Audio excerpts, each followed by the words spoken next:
Hello friends, welcome to this video. So you've just started calisthenics. Maybe you've just begun working out. Maybe you're a previous athlete and you're transitioning into the calisthenics space. It can be intimidating to start a new sport. And when I started calisthenics, nobody told me how to deal with the insecurity of looking a little bit weird, doing something a little different at the gym, and not feeling super confident as I fail or as I struggle on like exercises that I'm not skilled at yet. And over time, I developed a mindset that allows me to have more fun and be okay with failing and not performing skills well at the gym, looking a little weird. So I'm gonna be telling you today the mindset shifts that were essential to me to progress in my skills as a beginner in calisthenics, because we all know that if your mind's not in it, your body's not gonna be in it either. Now, I wanna give you some context. The first year that I trained calisthenics, I trained in a pretty big gym, and I was one of the only people who trained calisthenics, and I was the only girl who trained calisthenics, at least within that gym in the mornings when I was there. So I always had this nagging insecurity and a little bit of intimidation about being the only person there who kind of stuck out and was doing something very different than what everyone else was doing. It came with all these thoughts of, am I doing this right? Do I look weird? Are they looking at me?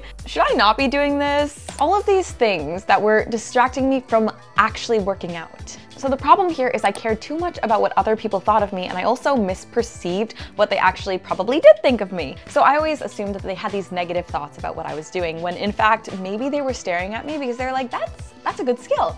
I should try and do that exercise, or she's doing good over there, or like, it could have been a million things. It could have definitely been a positive thing, but I always just assumed it was negative. And so what I had to do here was focus on myself, which of course always feels easier said than done. But you've just got to try to remember, stay in your own lane and remember that what they're thinking is probably not a bad thing. They're probably not hating. They're probably being like, that's pretty cool. And on a side note, it's uncomfortable to do this. It's uncomfortable to continue to go to your workouts if you don't feel like you fit in, or if you feel like you stick out a little bit, but you just have to keep going, because over time that uncomfortable feeling will go away. It's not like I had a magic trick that just made me somehow super confident one day when I went to my workouts. It's the fact that I kept going even though I didn't feel comfortable, and even though I didn't necessarily feel like I knew exactly what I was doing, and I was a little bit awkward and I was like, what's going on? But over time, because any of these negative fears that I started with, like the fact that maybe someone would come up to me in the gym and be like, what are you doing? Or like make fun of me or something, the fact that that never ended up happening allowed me to get over these uncomfortable feelings. And over time, my new reality became, I like to work out, I like to do these exercises, I like to try different exercises.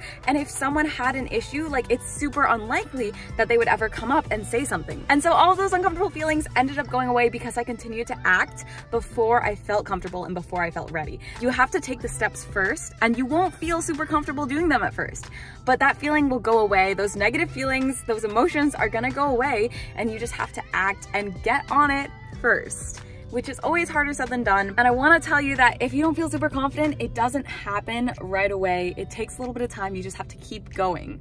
Just keep going.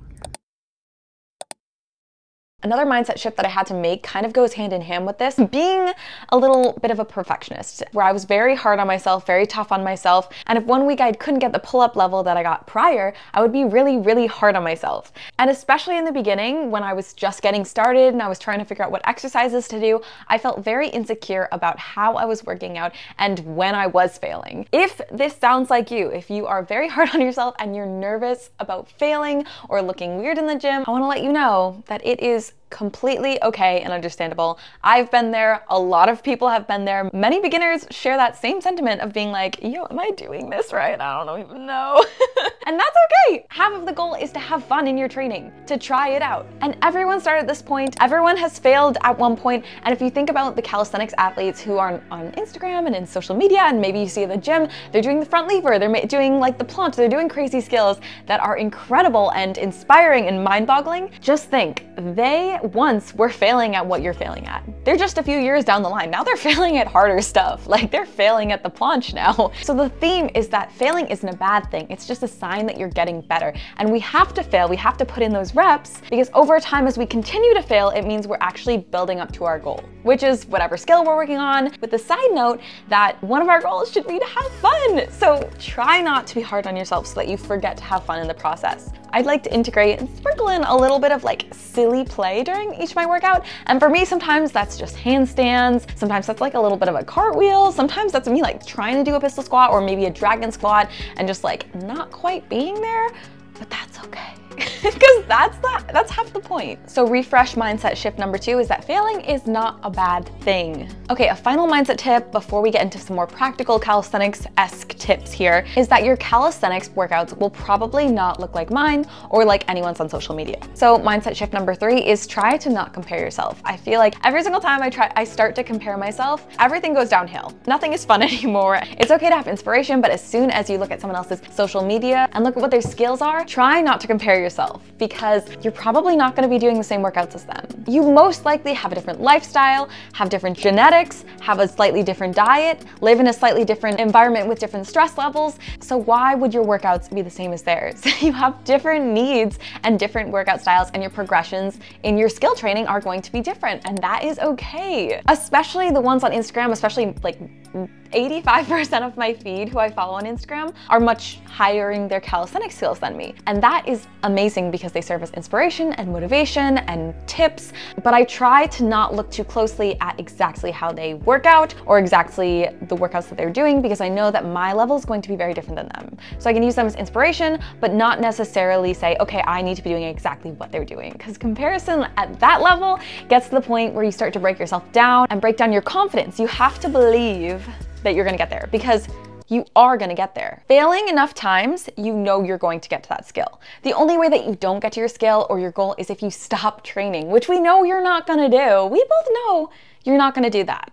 We both know you're gonna continue to train and you're gonna get that skill eventually. So you have to come in with the mindset of, I'm gonna get this skill. I already know I'm gonna. Because as long as you know you're not gonna stop, you know you'll get to your skill. So you can kind of change your mindset from, I'm training in hopes that I can get this skill, to I'm training because I know I'm going to get this skill. So I'm just putting in the work for my future self so I can set her up for success because I know she's already got that pull-up going on, that V-sit going on, those one-leg toe-to bars going on, showing up for your future self. So you just have to come into the mindset with, I already know I'm gonna get this. Because on a long enough time horizon, we're gonna get there. Okay, now let's get into a few practical tips as you get started on your calisthenics journey. I'm very excited for you right here. So romanticize the heck out of your goals. Think about what you want to achieve. That woman that you want to be, think about her and think about what actions she takes in order to do what she does. So for example, I want to do the Stalder press up. I know that that version of Emily shows up to her Stalder press to handstand workouts.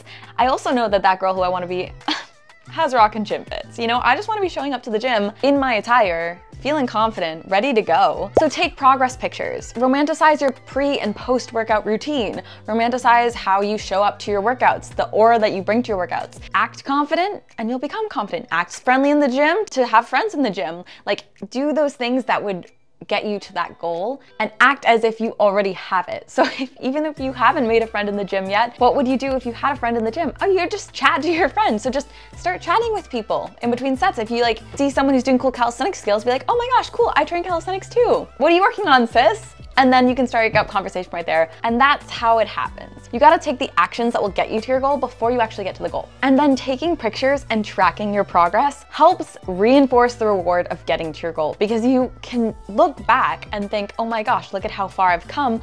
Look at me start trying to do a pull-up and then like not even being close. And then look at me a few months later, look at me, I have a pull-up. Oh my gosh. It's exciting. And you can do like a little comparison video. I wish I had done this. I didn't do this, guys. I was too nervous to film myself. Like the first few months I even started calisthenics. So I have 0 true beginner videos from when I did start, because I only gathered the courage once I had started trying and like failing, but trying a few months later. So I wish I had taken videos like as a beginner, because then I could actually really see like the progress from day one. I don't have that though. And that's okay, because that's where we are now. But if you're starting your calisthenics journey, just take that before video. And then in a few months, look back and be like, I'm so glad Emily told me to take that video.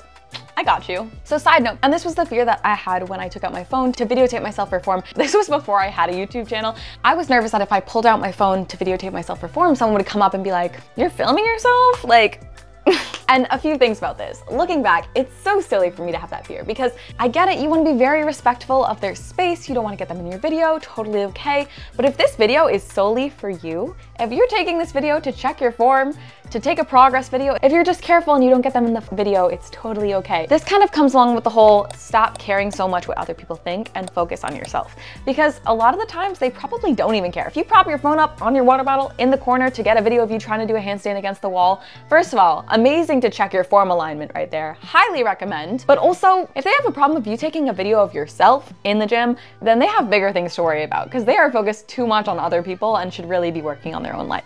As long as you're being respectful, don't even fret about it. And if someone does come up and is like, why are you recording yourself? Either be honest and say, you know, I want a before video so that in years or months later, I can look at my journey and be like, I did so good, look at me progressing. Or if you're too nervous to say that, just say, I'm form checking, or I'm sending this to my coach. If they're like, who's your coach? Be like, Emily Addis. You can name drop me, you can throw me under the bus. I don't even care. Okay, and I've got through all of the practical tips. This was the final video in our Starter Pack to Calisthenics series, so this was video number 5. We've gone through everything that you need to know to get started for calisthenics. We covered how to warm up, what beginner skills you should focus on, how to pick them, and then the progressions you need, how to structure your workouts, how to develop general strength, as well as figuring out when to fit in your skill sessions, how to transition from working out in the gym into calisthenics, and now we've got the mindset shifts going on. You are set to conquer your calisthenics workouts. I'm super excited for you. This is the end of the series. I can't believe it. If I missed anything, if you have any questions, shoot them in the comment section or DM me on Instagram. I would love to help you out. I'm super excited for you to get started in your calisthenics journey. If you did like this video, don't forget to hit the thumbs up. It helps me out so much and helps me spread the video to other people trying to start out in calisthenics in their bodyweight training journey. Thanks for being here. I will see you guys in the next one. Bye.